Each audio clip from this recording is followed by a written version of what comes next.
ఈ నెల 30 నుంచి తెలంగాణ అసెంబ్లీ సమావేశాలు జరగనున్నాయి. ప్రధానంగా కాళేశ్వరం ప్రాజెక్టు నిర్మాణంలో చోటు చేసుకున్న అవకతవకలపైనే చర్చ జరగనుంది.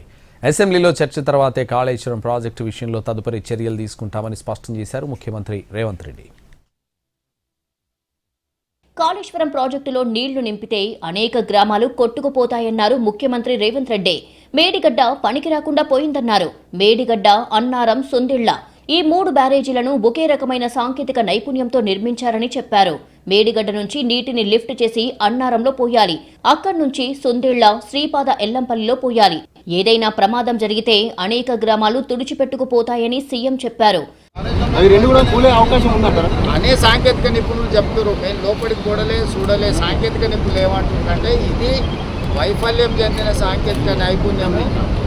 డిజైన్లో లోపం ఉంది, నిర్మాణంలో లోపం ఉంది, నిర్వహణలో లోపం ఉంది. 3 రకాల లోపాలు ఉన్న దాంట్లో హరీష్ రావు లేకపోతే తారక రామారావు కోరుకున్నాడని ఎత్తేదన్న పోసింది అనుకో, అది కూలింది అనుకో, ఇలా చాలా గ్రామాలు తుడిచిపెట్టకపోతాయి. మాజీ సీఎం కేసీఆర్, మాజీ మంత్రి హరీష్ రావులపై సెటైర్లేశారు రేవంత్ రెడ్డి.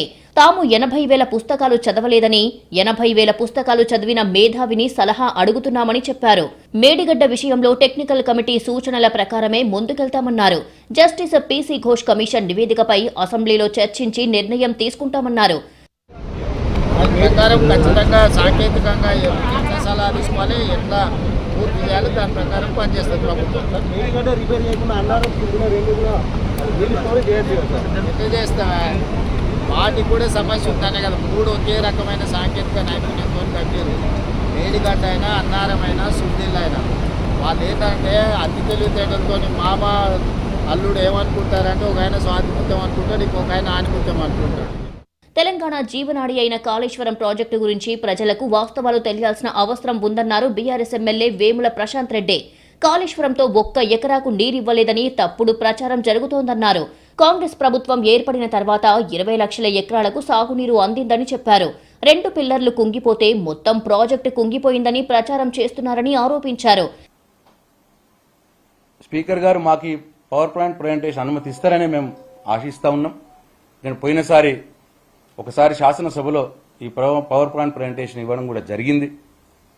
ఇది ఒకసారి జరిగింది కాబట్టి అయ్యో ఎప్పుడు జరగలేదు, ఇవ్వగలమా లేదా అని ఆలోచించాల్సిన అవసరం కూడా లేదు. ప్రజలకు నిజాలు తెలియజెప్పే విషయంలో ప్రతిపక్షాలకు కూడా సమాన అవకాశాలు ఉంటాయి.